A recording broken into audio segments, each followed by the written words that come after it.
bon li waral jotaay bi nag defe naa lenn la mooy comme niñ ko gisee boobu ba léegi amaana ñun dañu nekk ay étudiants nekk lu nga xamante ni dañu jàpp ni ñun ñoo yore dañoo bokk si ñu yor avenir u ëllëg si réew mi tey nag ñu nekkoon ci benn démarche bu ñu doon dox toujours mooy daan jot suñu ay bourse mu nekkoon lu nga xamante ni daf ñu daan jëriñ lool ñu dem ba jamono di dox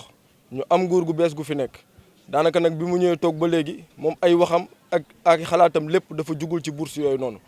amaana sax moo taxit ñun bu ñu toogee départ mu amoon yéene ni dañoo war a waxtaanaat ci lu jëm ci bourse yi ñun ñu rafetlu woon ko ne ko loolu kat comme mu ngi koy xalaat ñun aussi ñu ngi koy rafetlu te di xaar jotaay boobu lay am tey nag bi ñuy dem ci loolu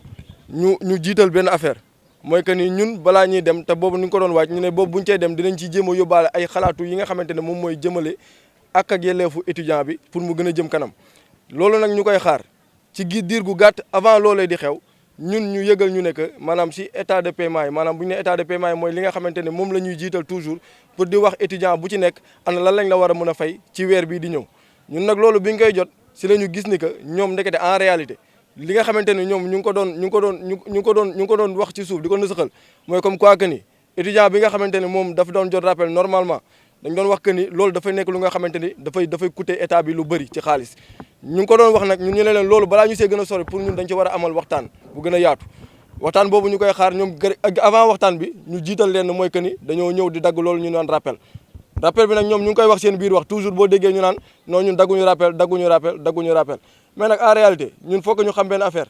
te ñun ñi ñuy waxal tamit dañu bëgg ñu xam ko rappel yi ñoom ñu ngi koy wax boobu ba léegi naan dagguñu ko mais en réalité dañ koy dagg ndax nit ki boo ko amee les bor war koo fay depuis octobre bi nga xamante ne moom lañ ko tàmmoon di compter ne moom la jàng ndax xam nañ université yi ban mois lay tijji ak ban mois lay tëj loolu lu fi yàgg nekk la ñu ne octobre bi lañ daan tijji octobre boobu étudiant bi di ko jàng ba janvier ñu ko doon fay buñ ko commencé fay janvier dañ koy fay rappel bi mooy loolu nga xamante ne bor la ñu jox ko ci weer bi nga xamante ne moom la ñu considéré que ni ci lañ koy doog a commencé fay bourse ñoom nag biñ ñëwee dañoo ni comme loolu dafay coûter état bi xaalis ñu ne loolu dañ koy dagg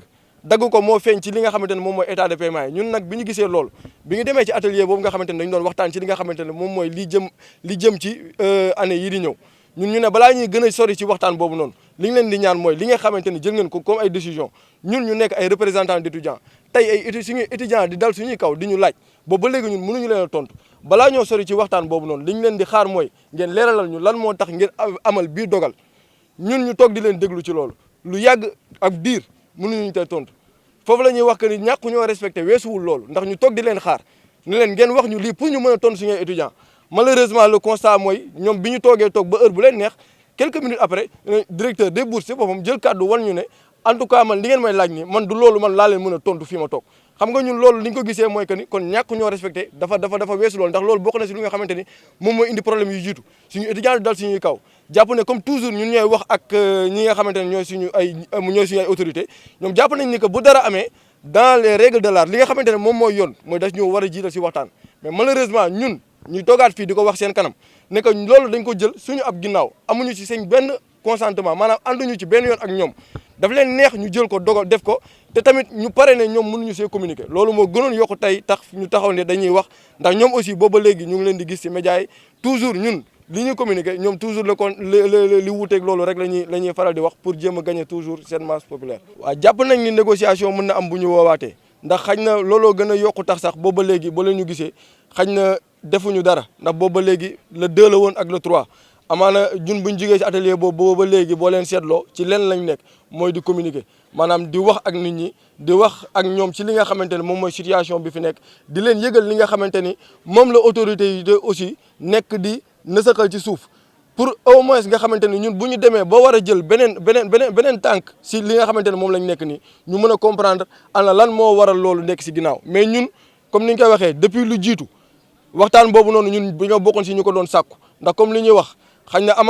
am na lu ñu doon doxee nekkoon na lu nga xamante ne ñun jàpp nañ que ni loolu nekkuloon lu ñu encadré ñun bi ñuy woo ci waxtaan dañoo ne woon loolu dañ ciy ànd toujours ndax dañ ko war a encadré pour que au moins bu nekk lu nga xamante ni dina tegu ci ay base yu légal et que en réalité ñu gis si ñun maanaam plus d' avancement comme ndax comme li ñuy wax jamono dafay dox te xañ na li nga xamante ne nit ki mu ngi ko doon yor ay at ci ginnaaw léegi ñun toll si jamono ji nga xam ne lépp a cher lépp a yokk ñun dañuy doon xaar à ce que ñu woo ñu ci waxtaan pour jéem a jëmale loolu kanam maanaam étudiant bi ci niveau bi mu nekkoon niveau A mu dem niveau B ci maanaam ci yokkute bi nga xamante ne dina ko mën a dimbali ba nga xamante ne difficulté yu bëri yi nga xam ne mu ngi koy am ci biir campus bi daanaka dootu ko yëg mais pas ñu koy gën di wàññi.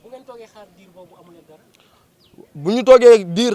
di gisuñu dara li nga xamante ne moom moo ci mën a am li ci topp comme mooy ñun dañoo regroupé wu tey jii booloo ci ñun étudiants yëpp ñu tuddee li nga ñu am benn mouvement daal di koy tuddee defe naa ni fédération nationale des étudiants du Sénégal te daanaka sax xam na ñu si bëri gis nañ ko si bataaxal bi ñu njëkk a génnee ñun en tant que étudiant bi ñu gisee ni problème yooyu noonu am na ci atelier boobu ñu jugee woon le 2 loolu mooy communiqué bi nga xamante ne moom la ñu foofu lañ njëkk a jaar pour communiquer te loolu nag dafay wéy di continuer ndax du yem ci lii ñun dañoo nekk fi mu toll nii booloo te boobu ba léegi aussi ñun ñooy ànd di waxtaan ndax boo leen seetloo lii ngeen xamante ne tey moom la ñuy def fii Thiès lu jiitu démb amoon na UCAD te noonu lay continuer tamit si yeneen université yi université bu ci nekk dina jël jour wala mu jël heure ci moment yi nga xamante ne moom moo war a ñëw ak li des ci semaine bi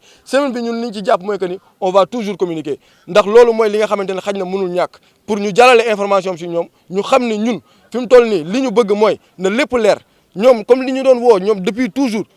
jubante ak transparence ñun ci loolu lañ nekk di dox ak ñoom maanaam di wax ak nit ñi li nga xamante ne moom mooy dëgg ak li nga xamante ni moom nga xamante ni moom la ñu war a xam mais pas comme ñoom ni nga xam ne noonu lañ ko nekk di defee ndax depuis toujours ñoom ñu ngi communiquer mais booba léegi seen communication en réalité dafay waru lool ak li nga xamante ne ñun loolu la ñu wax ak ñun ci suuf bu ñu toogee ab diir jotuñu li nga xamante ne moom mooy retour bi ñuy xaar si ñoom maanaam ñu woo ñu waxtaan ñun nag dinañu toogaat ñun comme ay mag lañ dinañ toogaat xool ginnaaw li nga xamante ne ñu ngi koy def ci semaine bi xam nañ ni fii lañ ci toll kon il va falloir que ñu passer à la vitesse supérieure. Le ministère nous a conviés à un atelier. Avant d'aller au niveau de cet atelier, nous avons reçu les états de paiement. Et dans ces états de paiement, nous avons remarqué qu'il y a des arriérés de mois qui n'ont pas été mis dans ces états de paiement, donc qui ne seront pas payés. Après des discussions, on n'a pas eu de réponse assez officielle de la part de l'autorité, juste des réponses officieuses. Maintenant, nous sommes partis à l'atelier avec une bonne foi. Cette bonne foi était que nous étions partis pour discuter ensemble sur la nouvelle politique pour que au moins l'étudiant puisse avoir de meilleures conditions de vie par rapport à ces allocations d'études-là. Malheureusement, nous avons constaté qu'avant la tenue de l'atelier, certains points qui étaient censés être discutés pendant l'atelier, ils avaient commencé à l'appliquer bien avant. Donc ce que nous trouvions irresponsable de leur part et que nous voyons être un manque de respect à l'endroit des étudiants, parce qu'on ne peut pas convier des gens à un atelier de travail pour discuter sur un point bien précis. Et avant l'atelier, on voit que parmi ces points-là, certains ont été en train d'être appliqués et qu'ils se disent qu'ils ne pourront pas retourner en arrière. Pendant cet atelier-là, nous les avions posé une seule et unique question. Vous nous aviez conviés à un atelier. Avant qu'on arrive à cet atelier-là, vous avez commencé à appliquer certaines directives qui étaient censées faire partie de la conclusion de cet atelier-là. Maintenant, nous, en tant que représentants d'étudiants, nous n'allons pas accepter d'être manqués de respect de la sorte. Avant de continuer le travail, veuillez retourner aux étudiants ce qui leur revient de droit pour qu'on puisse discuter convenablement, parce qu'on ne peut pas venir ici et qu'on voit qu'en réalité, vous avez commencé à faire des choses auxquelles nous n'étions pas au courant. Et le pire dans ça, certains ont appelé à la direction des bourses et les autorités ont dit que ce sont les autres représentants d'étudiants qui ont accepté. Ce qui est totalement faux, parce que nous, en tant que représentants d'étudiants, il y a certaines choses que nous n'allons jamais accepter. Nous sommes des étudiants, nous sommes avec nos camarades. Nous allons nous représenter dignement. Malheureusement, ils ont dit qu'ils ont déjà terminé leur rapport. Ils ont transmis ça au ministre de l'Enseignement supérieur qui va statuer. Et nous trouvons que ce rapport-là est nul et d'une nullité absolue. Ce rapport-là, nous le trouvons caduc parce que nous n'avons pas été représentés là-bas. Et nous trouvons que ce qui a été pris là-bas comme décision ne nous engage pas en tant qu'étudiants. Malheureusement, il n'a pas pris en compte la demande d'étudiants parce que lorsque nous leur avons posé la question, ils sont restés 5 minutes, plus de 5 minutes même, sans réponse. Ce qui veut dire qu'ils ne pouvaient pas donner une réponse assez concrète par rapport à ça. Nous, en tant que représentants d'étudiants, on s'est dit que nous n'allons pas rester à un atelier où nous ne sommes pas respectés. Dans un atelier où des directives qui étaient censées être discutées ont commencé à être appliquées depuis longtemps.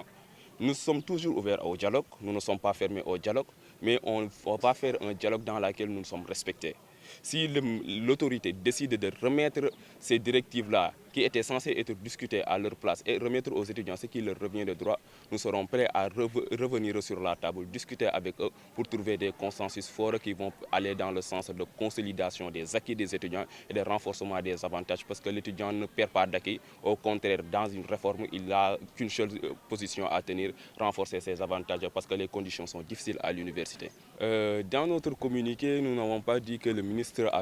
va supprimer les bourses. Nous avons dit que le ministre a décidé de supprimer les rappels.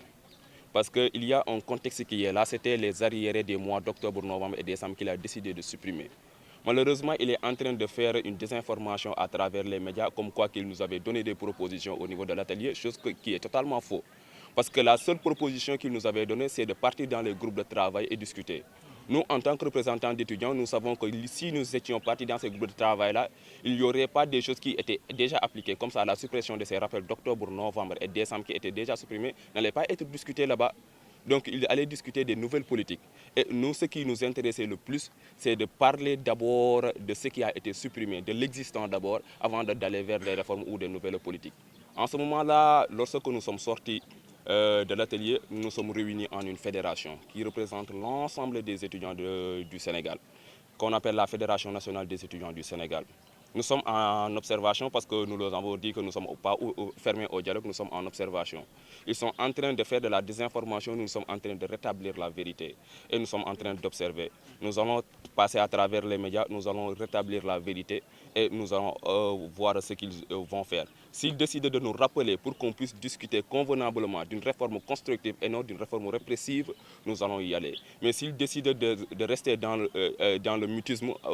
comme ils l'ont fait lors de l'atelier, nous allons prendre nos responsabilités parce que la fédération est la structure en ce moment-là qui va défendre les intérêts de ces étudiants jusqu'au bout en ce qui concerne ces bourses. Et cette fédération aussi va combattre tout qui va à l'encontre de l'intérêt des étudiants dans l'étendue du territoire.